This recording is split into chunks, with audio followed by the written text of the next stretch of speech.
Time now for the voice of the land on the Big Play Network with your hosts, Kevin Arnold and Always Positive Jay.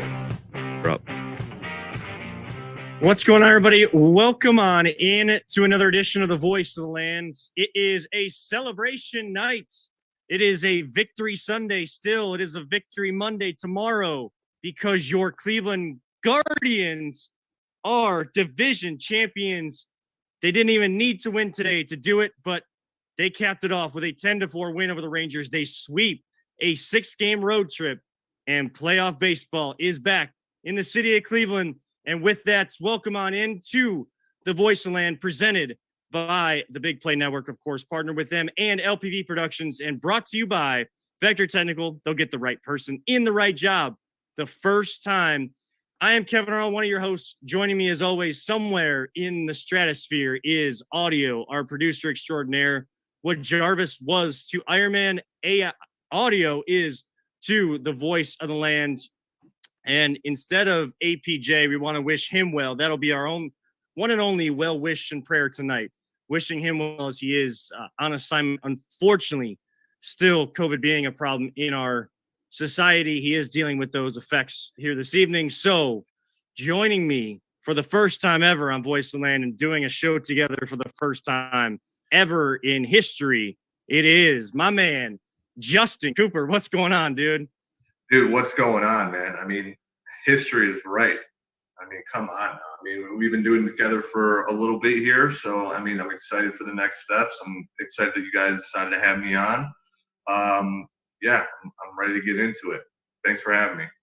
Absolutely. We gotta jump right into things, as I kind of share on all of our social media as well. And if you're wondering why are we doing this show through Zoom again, even though COVID is a thing, everybody is out in the community. You know, I was out with the in-laws this weekend and just traveling back, and Justin decided to help out tonight to kind of fill in. We just thought it'd be easier if we're all at home, and you know, Justin's got football on in the background. We're rolling tonight. We figured a show from home. Why not go back to that kind of status? And hey, the Guardians are coming home, and they're coming home division champs.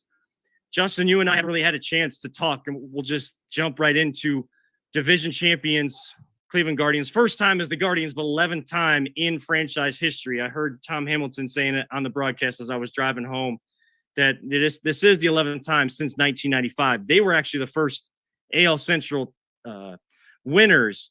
1994, that's when the baseball strike happened.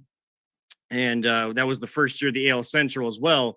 There was never deemed a winner because there was no playoffs. So that one did not count, as the White Sox were in front of that division at that time. And apropos that the Guardians take care of business in Chicago this year, first year under this name, and they are Central Division champions, youngest in baseball, average age of 26. Justin, like I said, we haven't had a chance to talk about it, but just your impression of this team all season long. I think it's been a weird but fun journey, and I mean, I think we went into this season not expecting a whole lot, which makes us even better, right? Anytime you can go with no pressure. I was talking about it with you during Thursday night football. I get real impression of the 2016 Indians. You know, they win by playing small ball. I mean, we're looking at this team right now, and top to bottom, you look at their rotation, you look at the back end of the bullpen. I mean, you look at all these different factors, and to be honest, I feel as if, yes, we're coming out of a division that's probably a little bit weaker than some of the other divisions in the AL, but in reality, we have such a young group, such a talented young group too, that you know, it's good that these guys are kind of going into these playoffs with not a ton of pressure on their backs. I mean, no one really expects them to be here. And here we are fighting for October baseball once again. The Guardians, are the most probably consistent Cleveland sports team that we have in our city. And I just don't think they get enough credit for the consistency that they put up year in and year out. I think that they're the most consistent team that we have in Cleveland. So, I mean, I'm excited. I know Kev's excited. I know Peter's excited. We're all excited for this playoff run that we're about to go on. And still, we go into this playoffs with, like I said, not a lot of pressure. We know if there are other teams out there, the Yankees, the Astros, that might be feeling a little bit more than we are. We were never supposed to be here. So the fact that we're here and we handle our division handily, it just makes for an exciting October run, and it's really giving me 2016 vibes. Yeah, it really is given 2016 vibes. You know, it feels like anytime Guardians or just Cleveland baseball organization overall makes a run like this, it's not expected. They do it when it's least expected, but they're doing it with a lot of young guys just getting their first taste in the major leagues too. And they don't. We've Peter, APJ, myself, and everybody we've had on the show since the season started, and we've been one of the shows that have tried to keep the baseball talk alive because we know that baseball talk, even during the summer when nothing else is going on, it's not the most hot button issue. It's not the thing that everybody wants to talk about. Everybody wants to go out to the ballpark. They want to have a nice hot dog. They want to, get a adult beverage if they are of age. They want to be out there with their friends, their family, kind of just having a good time at the ballpark. And that's one of those summer activities. But we've made sure to talk about this team from a standpoint of what can this team really do? And we didn't know who they were to start the year. And Terry Francona didn't know what he had to start this year, but he was very honest with all of us. He told us, we're going to be young. You're going to see guys come up. And we've had 15 or 16 guys make their major league debut. And they've had success in the minor leagues. The Rubber Ducks, the Clippers, even the captains this year have had success in their version of minor league playoffs.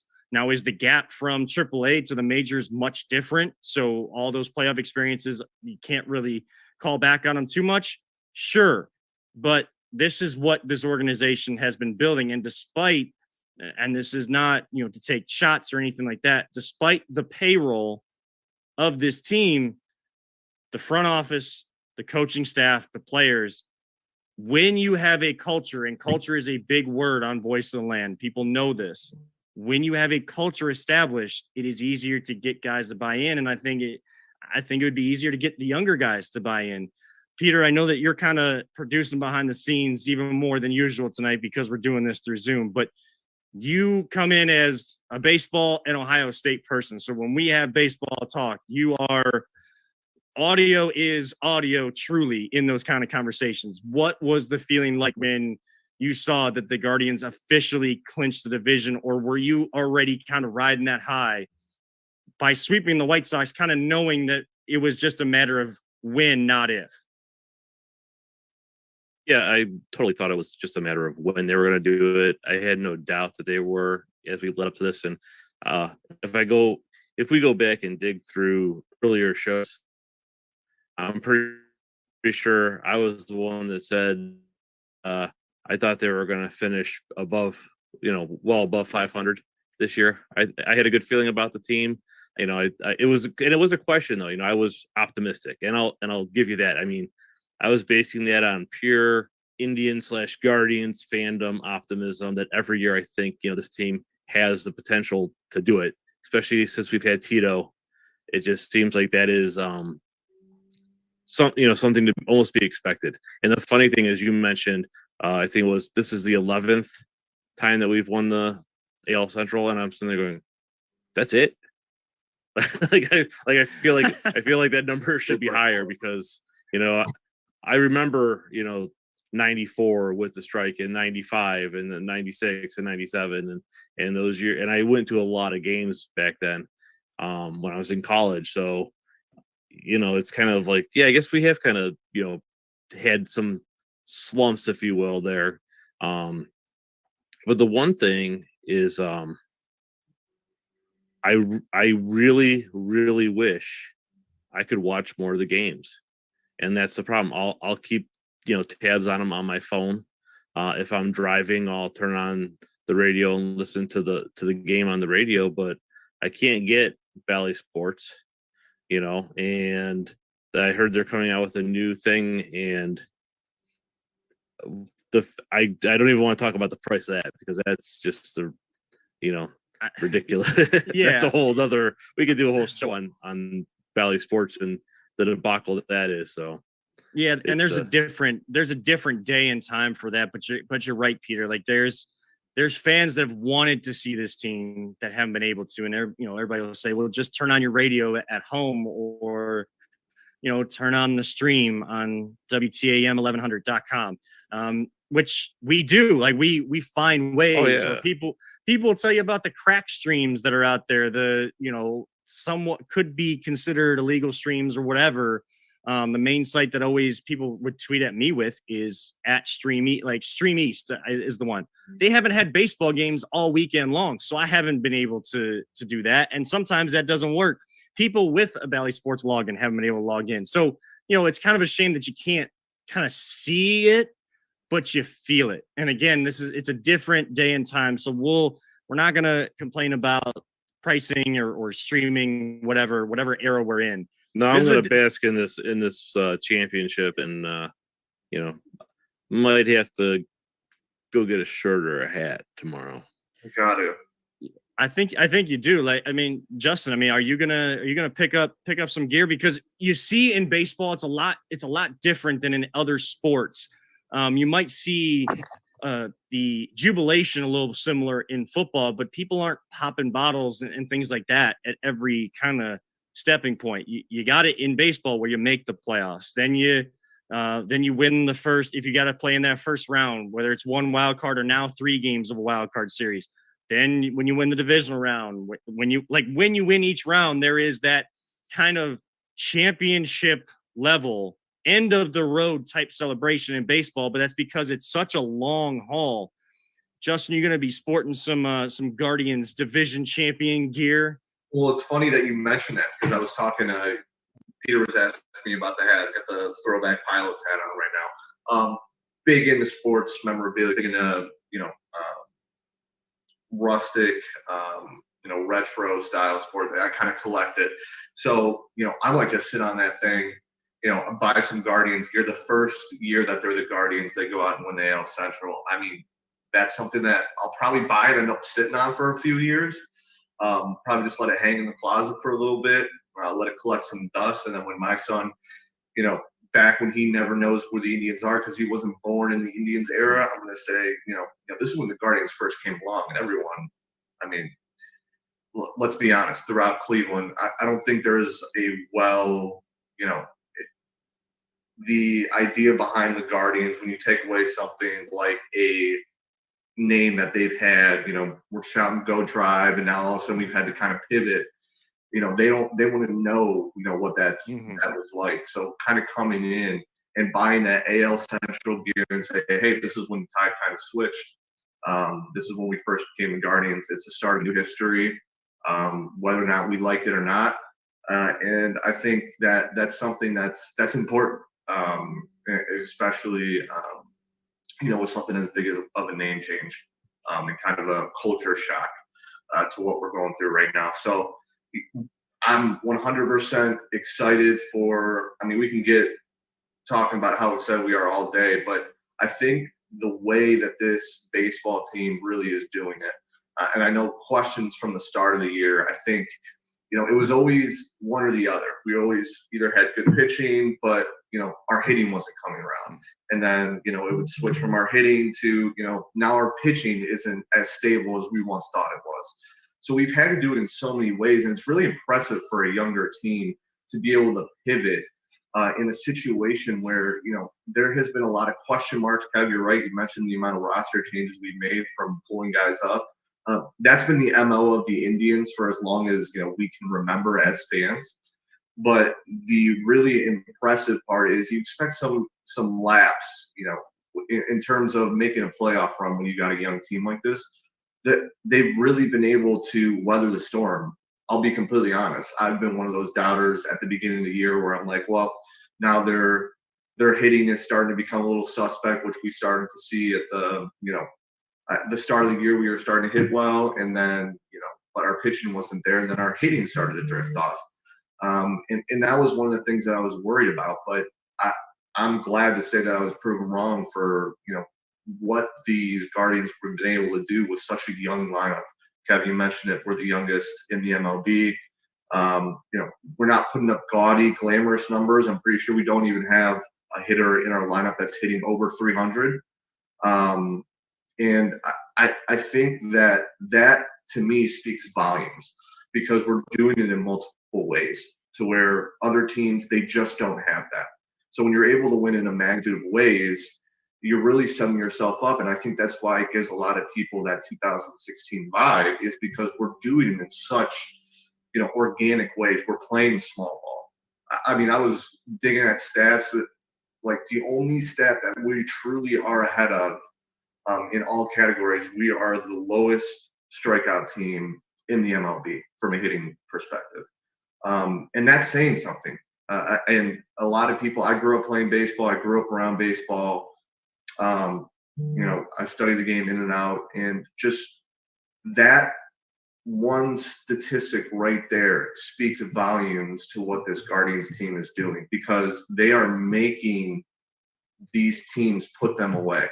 They're putting the ball in play. They're saying, hey, listen, I know we're young, but we're going to step up to the plate. We're going to put guys in position to score, and we're going to hit the ball, and it's up to you to defend us.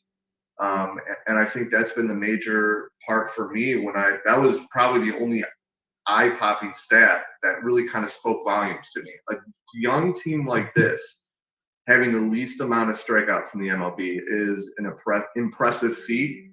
And all the rest of their numbers may not be as gaudy as the others, but they are really making each team that they play earn a win, whether it's the Yankees or it's the Tigers. I mean, these guys are going out there, putting together their best ball and manufacturing runs. I know Peter talked about Tito. Tito is huge in development of this team. I don't think he gets nearly enough credit when he's on the field behind the Guardians. He is just someone who's, he's been around this game for a long time. He knows how to manufacture runs, and he's going to put you in position, to be the very best team that you can be. And I think these Guardians are, they're really kind of, an homage to him, like in his management style. So, I'm very impressed with what they've been able to do. And the fact that they're coming out with 10 games left in the season, and they're AL Central champions. I mean, it's a great start, but I really don't think this is finished. I really don't. And, like I said, I'll pound this drum all day. They're walking into this playoffs with no pressure. And a team with nothing to lose going into a playoff run, getting hot the way they are right now, coming off, 6 in a row? Mm-hmm. Seven now. Yeah, seven now. And they're coming in they're coming into October baseball just hot as a blowtorch. So, I mean, there's something to be said for that. It pays to get hot at the right time. And I'm just excited to see what they're going to be able to do with not a lot of pressure on their backs. Absolutely. And we talked about it before the season. I mean, they definitely exceeded my expectations, but I said from the start, they're going to go as far as Terry Francona. Like, the advantage that they have over everybody else is having the best manager in all of baseball and one of the best managers in the history of baseball. So it is definitely a dangerous team going into the playoffs, and I'm glad to see them playing good baseball in September rather than in August. We all remember 2017 with that 22-game win streak, and that was great, and that was historical, but then they kind of faded out. They still made it to the playoffs, but they felt like they were fading through September, and that continued into October baseball. You hope that now that they're playing good baseball to finish out the season, that is what kind of continues into October. On the other side of the break, though, we'll talk about how sustainable or why the style of baseball that the Guardians play that everyone else hates that they do. We'll talk about how or why that can be very sustainable in this playoff run, and why we need to focus on this playoff run and not look to the future of this team just yet. We'll be right back right here on the Voice of the Land on the Big Play Network. Are you struggling to hire the right talent or maybe even find the right career? Vector Technical makes it easy. Since 1992, Vector has provided Ohio employers with a reliable process for hiring and have helped thousands of job seekers advance in their careers. Vector Technical is more than just a temp agency. We invest time to get to know each client and candidate personally. Vector places people in job opportunities that they are truly excited about. Interested in learning more? Visit our website at www.vectortechnicalinc.com to see a full list of our current job opportunities and to find out what Vector Technical can offer you. One. Welcome back to the Voice of the Land on the Big Play Network. We are usually your Browns post-game show, but today we are your Guardians post-game show right here on the Big Play Network. Kevin Arnold alongside Audio, our producer extraordinaire, and filling in as guest host today, my buddy, my teammate, Justin Cooper. We've been talking Guardians. We've been talking AL Central Division champions. And of course, listening to the broadcast on my way home from the in-laws today, hearing that the Tigers beat the White Sox and, you know, according to Elvis Andrus, we were the team that was supposed to be crumbling, and yet he's the one that's having to sweep up his teammates from crumbling so much this season. It was fun to hear that the Guardians were division champs before the game ended, but like I had to listen to the end because you wanted this team to win. You wanted that one game when the magic numbers won. You want to be the team that wins. You don't want it to come from other factors. Of course, you'll take it because either way, you're in the playoffs and you're a division champ. But you kind of want to win on that day. And this team kind of won the way that they usually do it. I mean, when they jumped out to their lead, especially 4-0, 2 runs scored on a throwing error when they had runners at second and third. Rosario, pretty routine ground ball. And then, you know, you look up at the scoreboard and I'm watching on my game day app or the game day section of the MLB app. That's how I have to watch games sometimes when I don't have access to, or the connection to the stream or radio is not the greatest in the areas that I'm at. So it was cool to see them doing small ball. And then yet again, Stephen Kwan outscored the Rangers himself by hitting that grand slam to put no doubt, basically, until, you know, Brian Shaw had to make things a little hairy like he usually does and give up a couple more runs. But Stephen Kwan hits the grand slam, 5 RBIs today, a dude that should be talked about more. Justin, you were big on the small ball element that this team plays, and it's a testament to Terry Francona. And we said, kind of going into break, why or how sustainable is this type of play going into a playoff series? It's very sustainable because they've been doing it all year. And the one thing with small balls, I wish they do more in the MLB. I know we're always looking at, it's different. You see it when you're growing up, when you're in high school, going into college, you're trying to manufacture runs any way you can. Obviously in the MLB, it's a little bit different. You have an Aaron Judge, a Giancarlo Stanton in the middle of that lineup that can really kind of, you know, turn 1 run into 2 runs. So you're not often trade outs for runs. But in a day and age where I look at small ball as you're putting the pressure on the other team. And the Guardians have continued to put pressure on the other team with small ball. It's a lost art in today's MLB and something that I feel as if needs to come back to fruition, even if it's just a little bit. But the Indians are kind of going full send with it, and I absolutely love it. It's part of the game of baseball. When you're talking about, you know, strategy, you're talking about keeping the other team on their toes. They can't sit back in their shifts all the time. You're going to have to play straight up when you're going against the Guardians. It's really a lost art that we don't see often in the MLB, which, I mean, we're talking about manufacturing. That's the name of the game, manufacturing runs. In a league where there's consistently the guys coming in, pumping upper 90s, 95 and above throughout even going to the back end of the bullpen where guys like Emmanuel Clase are starting to get up. It's starting to become regular where guys are getting up to that 99, 100 mile per hour pitch. Plus they're coming at you with the 70 mile an hour curveball that comes from your chest down to your knees and making you buckle up. I mean, it's hard to manufacture runs in today's MLB. And it's something that small ball really kind of, it gets you back into the groove of, even if you're having a bad game. That's why the Indians numbers don't look that flashy, but yet they were able to put up, was it 10 runs today? Yep. I mean, there is always ways where you can play small ball along with play the long ball game. Okay. And obviously you got guys all around the league that can pop one off and hit a 3-run homer and change the trajectory of the game with a swing of a bat. But I mean, for a young team like this, they knew the game plan. They knew there's not really that bat they have in their lineup. And I'm going to keep saying it, going back to 2016, the Indians were really a gap-to-gap team when they made that run in 2016. They weren't going to pound you with 5 home runs per game, but they were going to manufacture runs by hitting those gaps, hitting your bloop singles, getting guys in scoring position, and running them in. That goes back to the strikeout statistic that I was saying before. You got to put balls in play. I mean, RBIs are better than your average if you're looking at the grand scheme of if you want to make a playoff run. So, I mean, small ball, I will die on this hill forever. There needs to be more small ball played in the MLB. There needs to be more teams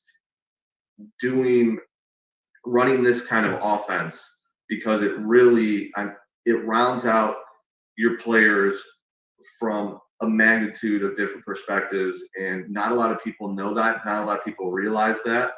But that's the one thing I love about baseball is there's so many different pieces that you have to keep in mind, and you got to keep in your back pocket while going through a course of the game. And if you manage it well, there are runs to be manufactured.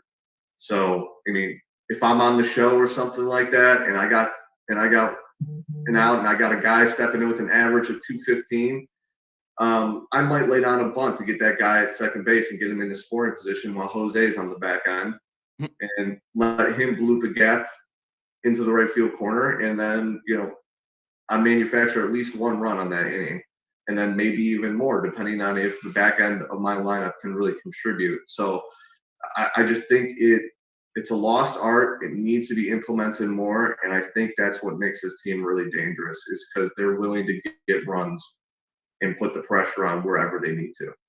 And we've seen games this season where there's been a bunch of home runs hit, but it didn't mean that team came out with the win. I mean, look at the LA Angels. The reason why they're still towards the bottom, even with 2 of the best players or recognizable players, if they are recognized. We heard the stories about Trout being in a batting cage with his dad and, not even being recognized by people, but he's supposed to be one of the most recognizable faces in baseball. Shohei Ohtani is, a throwback to a guy that can hit, but it can also go out there every 5 days and get you 6 or 7 strong innings, if not a complete game.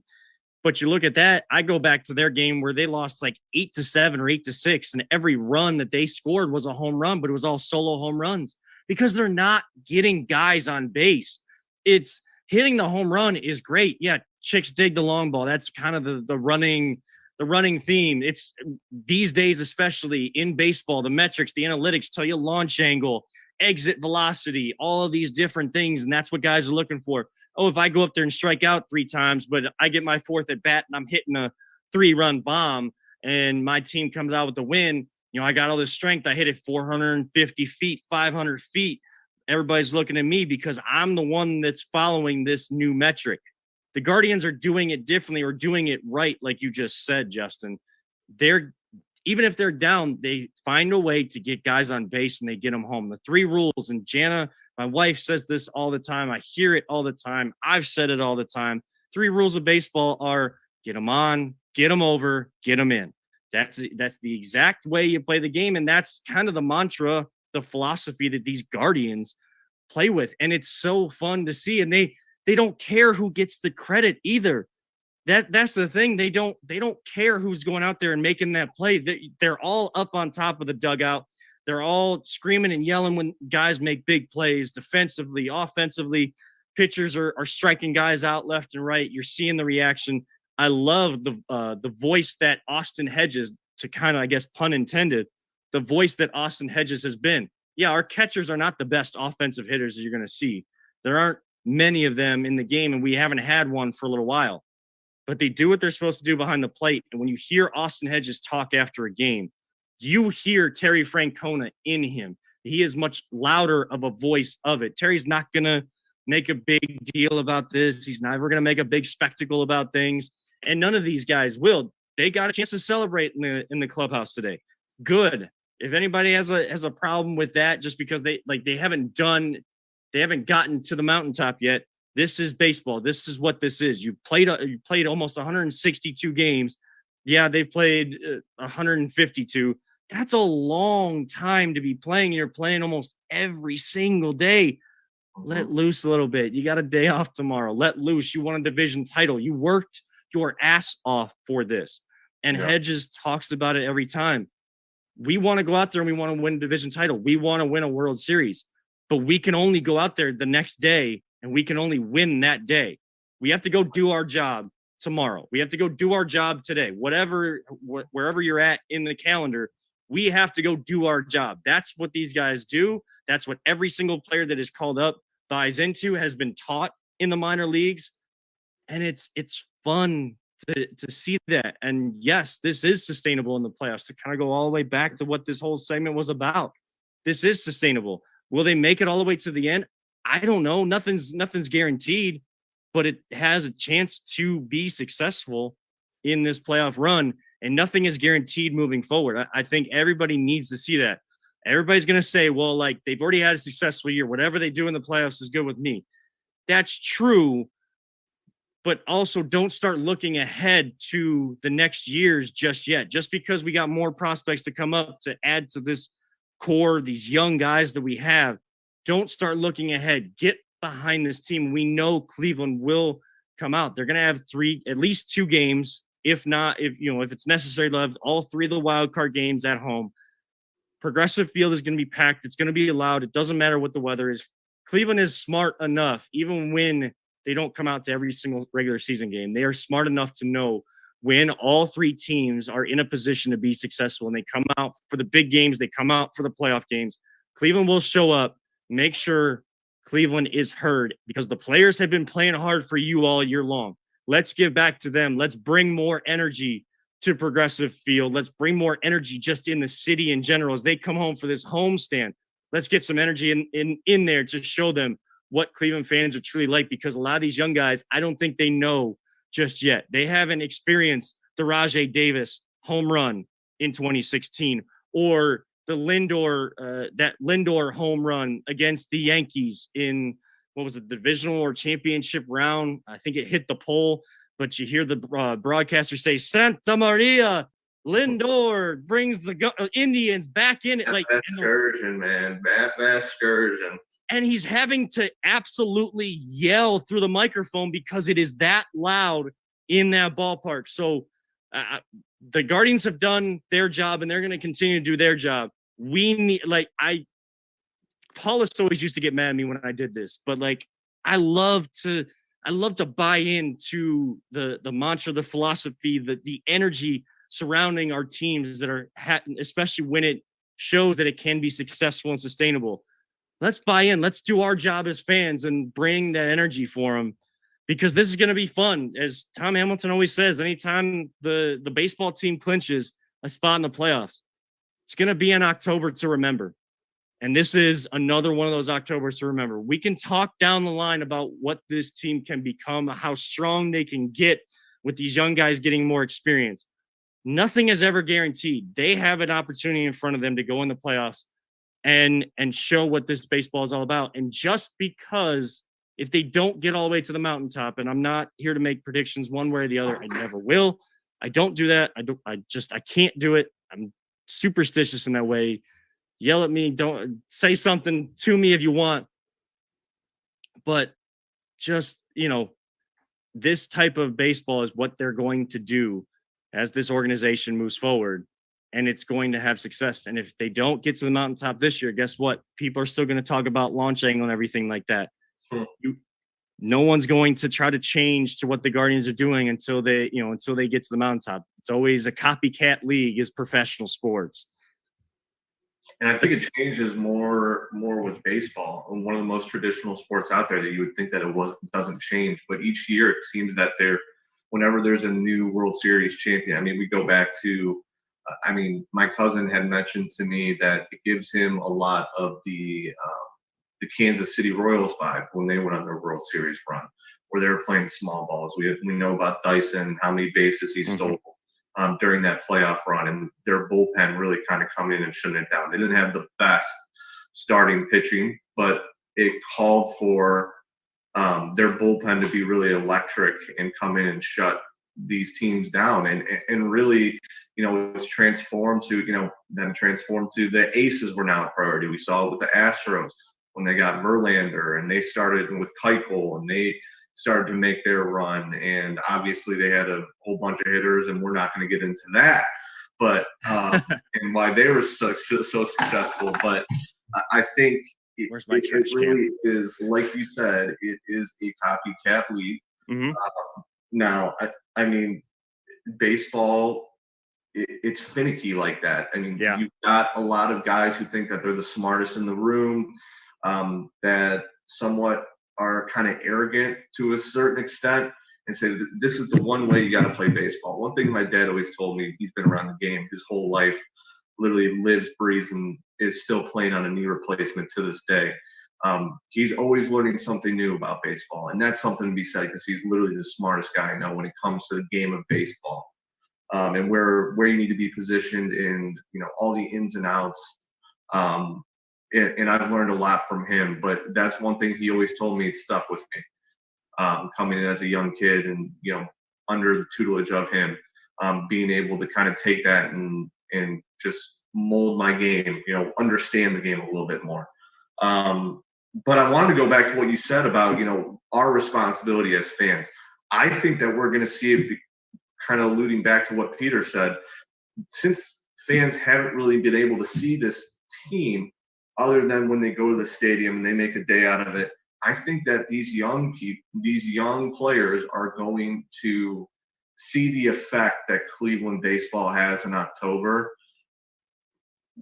2 times over, because they haven't been able to watch this team. They don't know what to expect.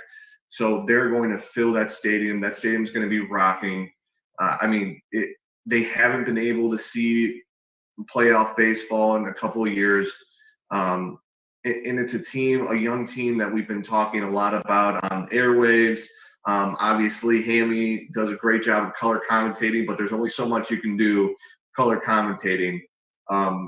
So now we're going to be able to see these guys in the big lights when it's showtime, and we're going to see what this team is really all about. And I just think that it is a unique way to play baseball in today's MLB. And I think you're exactly right, Kev. I think, going back to it being a copycat league, it is a copycat league. And I get tired of launch angle and all this sort of thing. I'm more of an average guy. I'm more of an RBI guy. I want to see it translate. And I think that when you go towards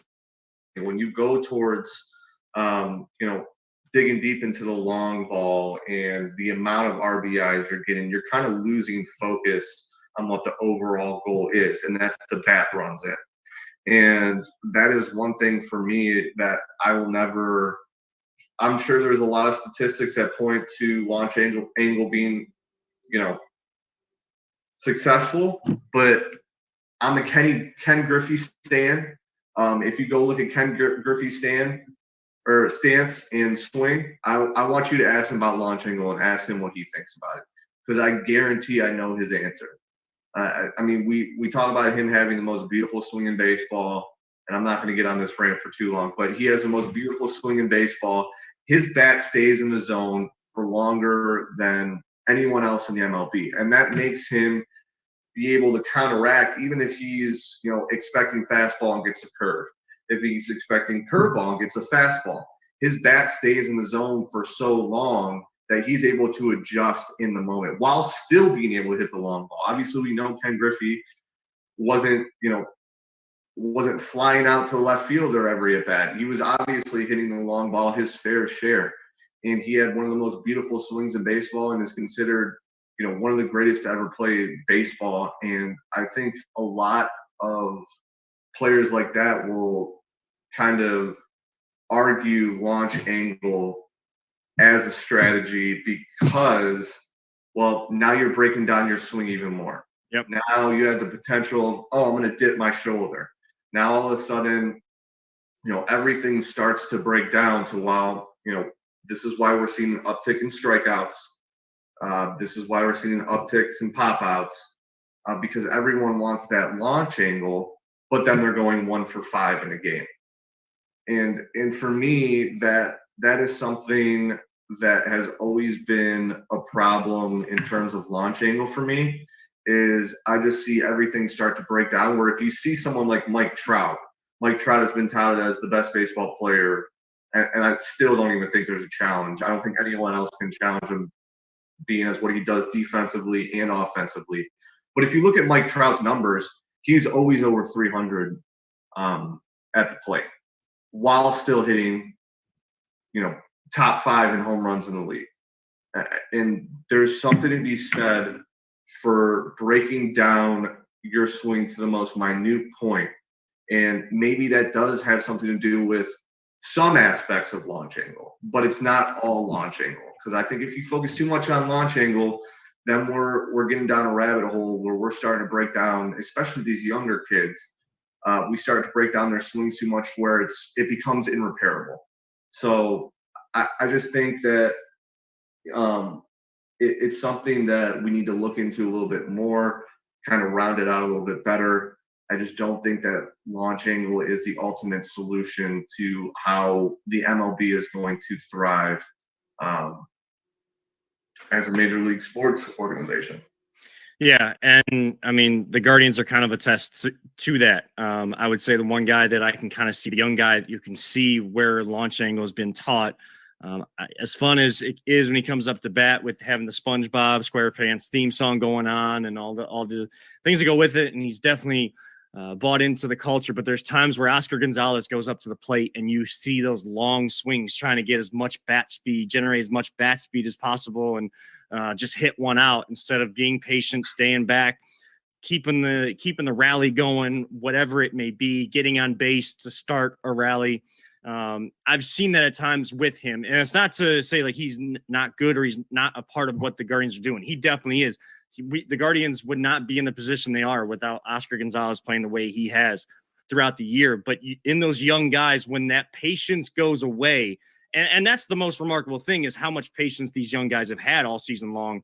But you've seen those moments where they've had those long swings, they've had those droughts at the plate. It's because of, you see those tendencies to try to go to the launch angle. The Guardians aren't doing that. They're AL Central Division champs. They've kind of started this role of what we think can be a special year and a special period of time in Cleveland sports. There's another sports team that I know everyone wants to talk about. They feel probably a stress relief today when they turned on Red Zone, as Justin has on in the background. I finally had a day to watch Red Zone all the way through the first round of games. Everybody was talking about, well, stress-free Sunday for the Browns. Well, they got back on track on Thursday. We haven't been on since the epic collapse to the Jets, and when it is always nice to beat the Steelers. We'll talk about the Browns next, and can they sustain the different style of play that they have to enact right now through, of course, having their backup quarterback in. We'll talk about them and then wrap up the show. This is the Voice of the Land on the Big Play Network.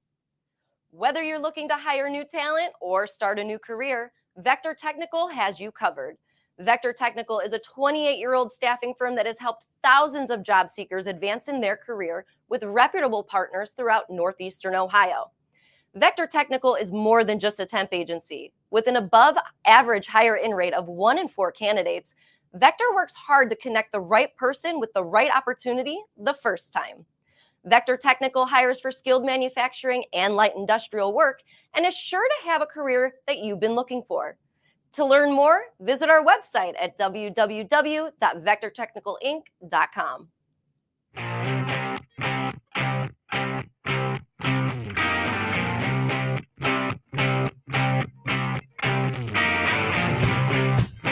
Get your gear at voiceoftheland.com/shop.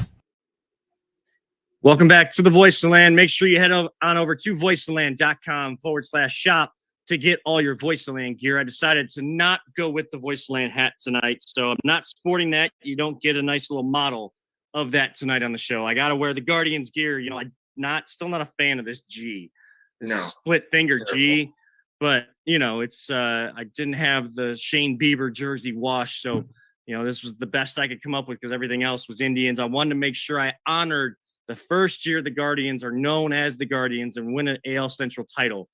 We represent them for winning that title in celebration here tonight. And we'll just keep the celebrations rolling because it's always good and you feel good. And if you got to win on Thursday night, you don't have to play for 10 days. You can relish in it for a long amount of time. There's other fandoms that are only going to get a victory Monday. We have gotten a victory Thursday night, Friday, Saturday, now Sunday with the Guardians, and we'll take that into Monday before we get on track to start really thinking about the Atlanta Falcons next Sunday. That is the Cleveland Browns beating the Pittsburgh Steelers. And since we don't swear on this show, I'm not going to call them what I usually call them, but I hate Pittsburgh. That is one of the clips that we should have cut a long time ago when I just yelled into a microphone. I hate Pittsburgh. Unwarranted, it was unprompted. I don't know why. Don't know where it came from.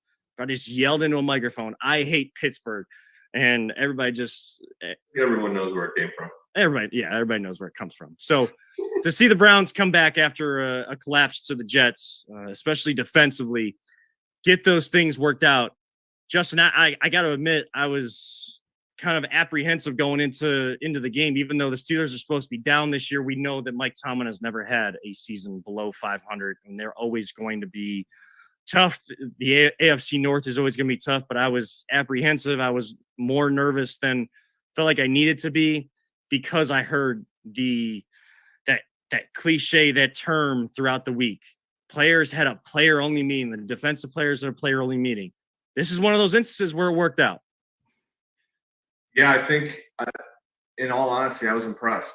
I was very impressed with the way the Browns came out. They looked like they put together a win that a great team puts together.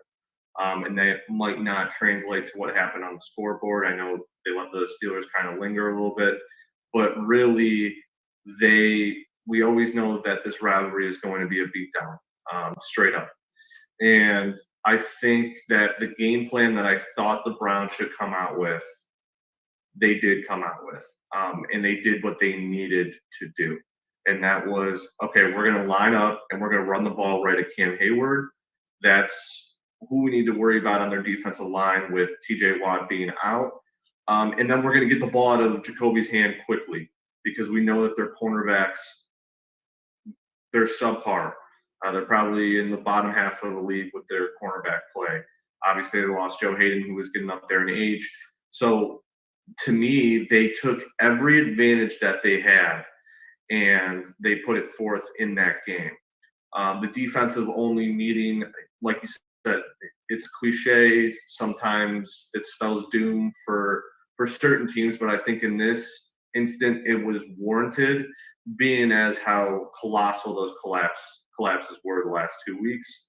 And it was something that was needed to get that back end situated. One thing that I saw in this game, it was poetic because the Steelers could go down and they could have made things interesting with one big play. And you saw the Browns, they were rallying to the ball. You saw them more proactive in, hey, let's go shut this game out. Let's not linger this any longer than it needs to. We need to go shut this game out. So I think the game plan, hats off to Stefanski.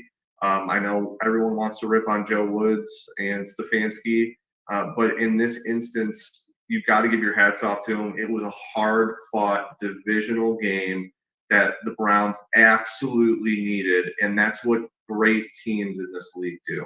Now, I still think they're a good team, not a great team, but they came in and said, hey, we're going to put our foot to their throats and we're going to close them out.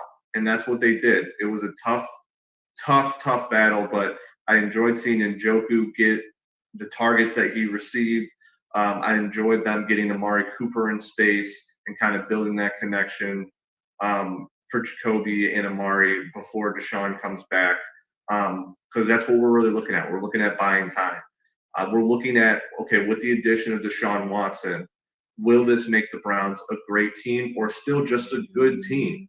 And I was talking with Maddie Hayes, my teammate at ESPN Cleveland. We did a sound check or an air check, and we were talking about this. And basically everything that I said kind of came to fruition. And we were both standing across from each other and be like, well, on paper, the Browns have this, this, and that. This should all beat the Steelers. Why are we still worried? And it was because that they've been a little bit fraudulent on the defensive side. I mean, they've given up those head scratcher plays. They're still a young team, and you just didn't know. You knew Mike Tomlin was going to get these guys ready to play. So it was up to you to come right back out and punch them in the mouth, and that's exactly what they did. I love what the Browns did, even though it wasn't, a 40-7 blowout. These guys just came right in. It just always seemed like, all right, this is the Browns game. Their defense had their offense under control, and it felt as if they controlled every aspect of this game, despite what the scoreboard said. What makes fans here in Cleveland is so amazing and so awesome, and kind of like a people watching type of like fascination is, they're always going to be, we are always going to be the most optimistic and the most hopeful, and thinking, the Steelers are down, we can blow them out. We'll be like 4-0 or at least 3-1 through the first four. And that was the conversation that I heard all the time. Like the Steelers Thursday night, like it's not as big of a game anymore because they're down. We're going to blow them out. But in the back of everybody's head, like, I'm not saying that that's what they truly think. That's hope coming out because of what we have been through. Everybody knows that those games are going to be tough, and you got to stack as many wins as you can until, the organization took a big swing to bring in Deshaun Watson. And we know what was off the field. All of that stuff has been talked about. We've talked about it here. We've had our deep conversations about that. And I don't want that to be swept under the rug by any means, because that should still, that still affects people, and it's going to affect people when this 11-game suspension is done. But I think that we'd also be doing a disservice to Jacoby Brissett and this team, the leaders on this team, if we didn't talk about what they're able to do through some of the adversity that they've gone through or had to and been put in this season. And Brissett has done exactly what he's supposed to do. Just like the Guardians kind of playing a different game than everybody else, the Browns are kind of playing a different game than everybody else, or what the NFL tells you the game is supposed to be. It's supposed to be those home run hits, those deep balls, the athletes making 50 catches down the sideline for 40, 50-yard gains or for touchdowns, and ending up on You Got Mossed on ESPN NFL Sunday or Sunday NFL Countdown on ESPN. All of those types of things. The Browns are doing old school football. They are running the football, and they are doing what we have asked them to do for so long, especially since having Nick Chubb and Kareem Hunt. They have them on the field at the same time. They use them in different packages, and you're using your best asset. That is Nick Chubb. You're using the second best asset, which is probably Kareem Hunt. Then you've added Amari Cooper, who is one of the best route runners in the NFL, allowing him to get open, run some option routes, getting those key third downs or key plays for Brissett.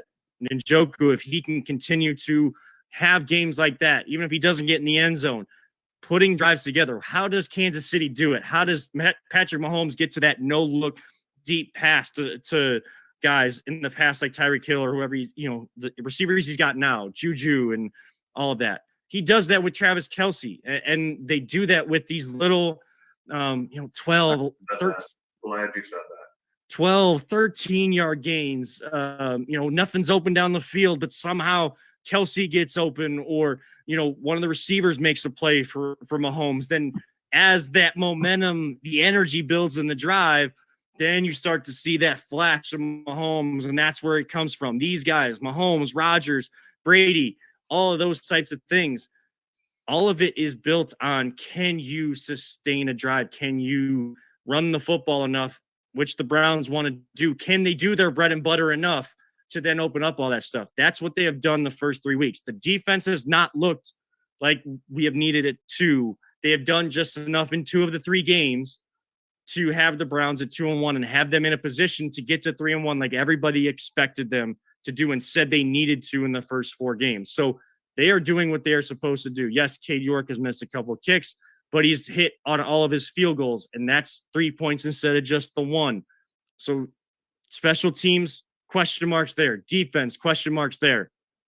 But yet it's a whole lot easier to do that. And when guys are told, you get the weekend off and you come back Monday and we'll start looking at our next opponent, those are what good teams do to become great teams. Like little things like that. When you stack wins together in the NFL and you only play once a week, guys want it more. They want that feeling more.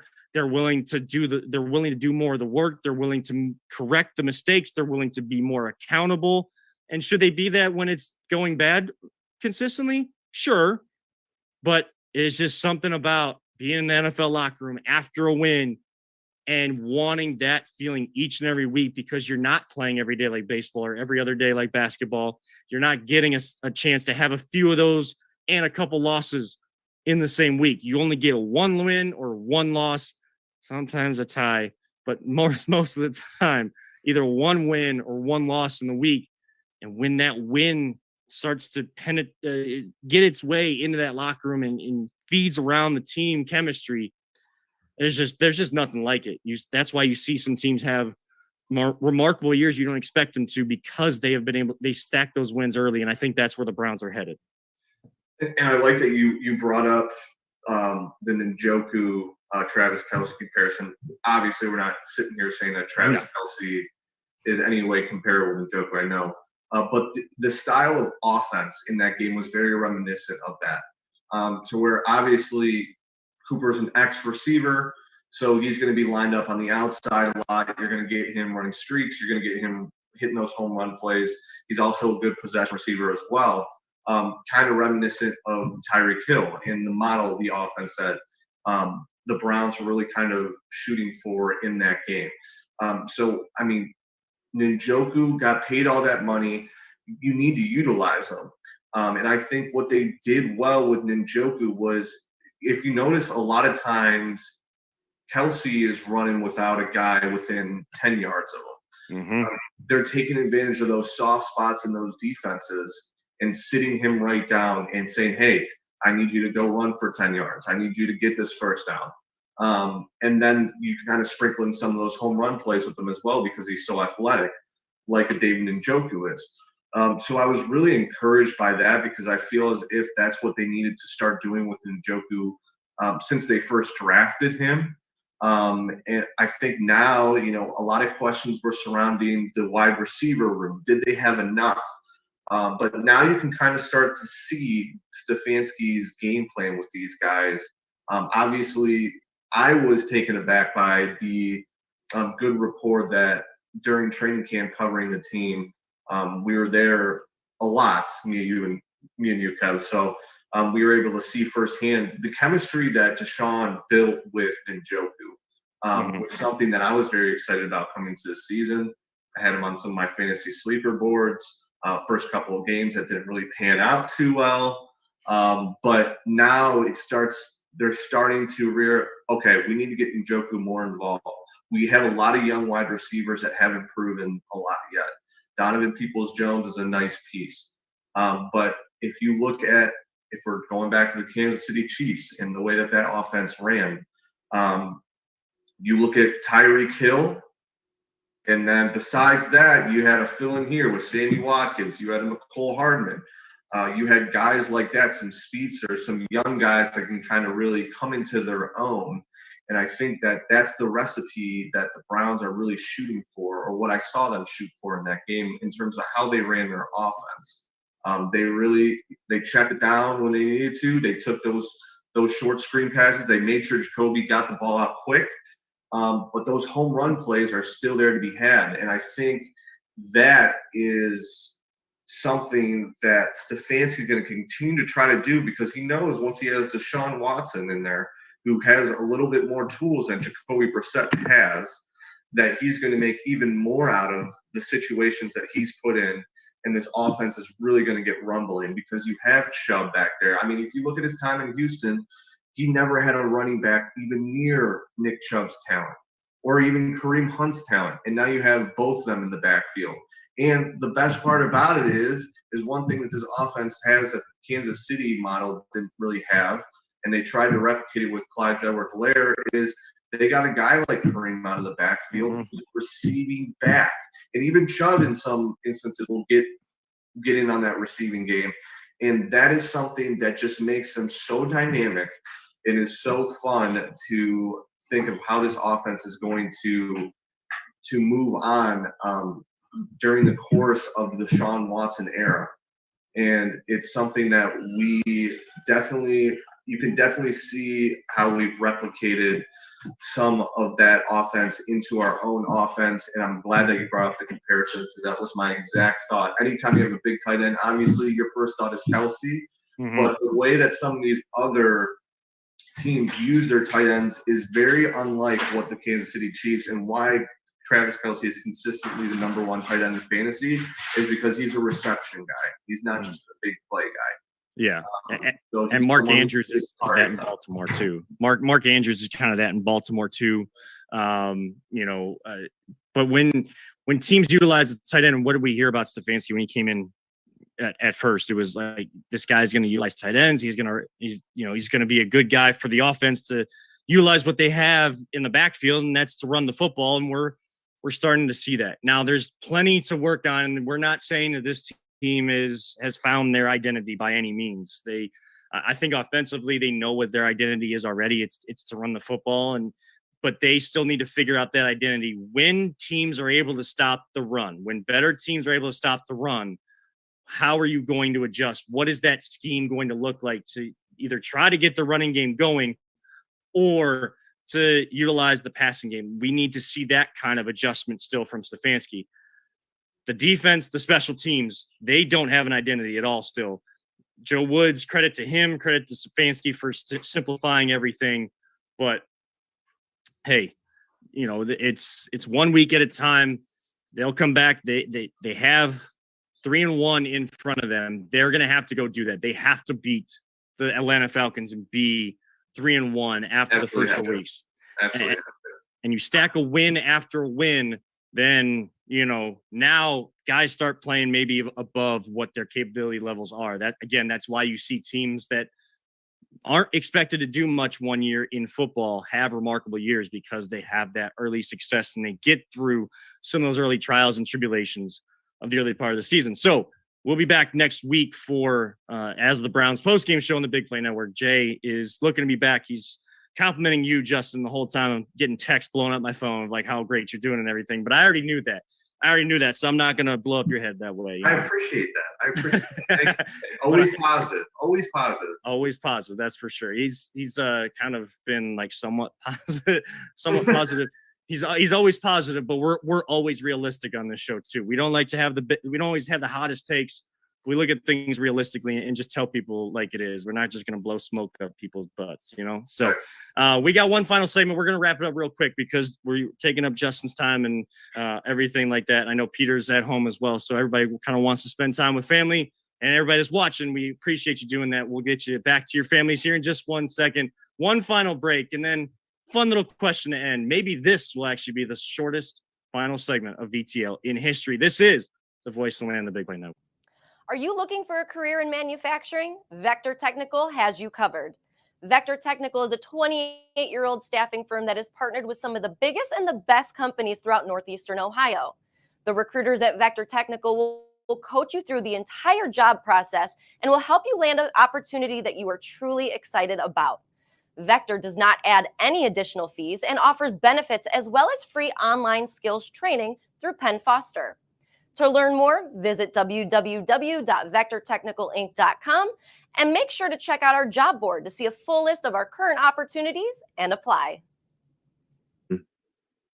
One final time, welcome back to the Voice of the Land, the Big Play Network, presented by Vector Technical, and of course, partnered with LPV Productions. Make sure you are following us all across social media at @Vito_pod on Twitter and Instagram, and at Voice of the Land on Facebook, at Big Play across all social media sites. LPV Productions, same thing for them. Justin, it's been a lot of fun to do the show with you. I mean, I don't know why we haven't done something like this before. Justin Cooper filling in for Always Positive. Jay, audio's in the background. I don't know why we haven't done something like this before. It's a big question mark, but I mean, we're here now. We can just enjoy the moment and be together. Who would have thought? Look at us.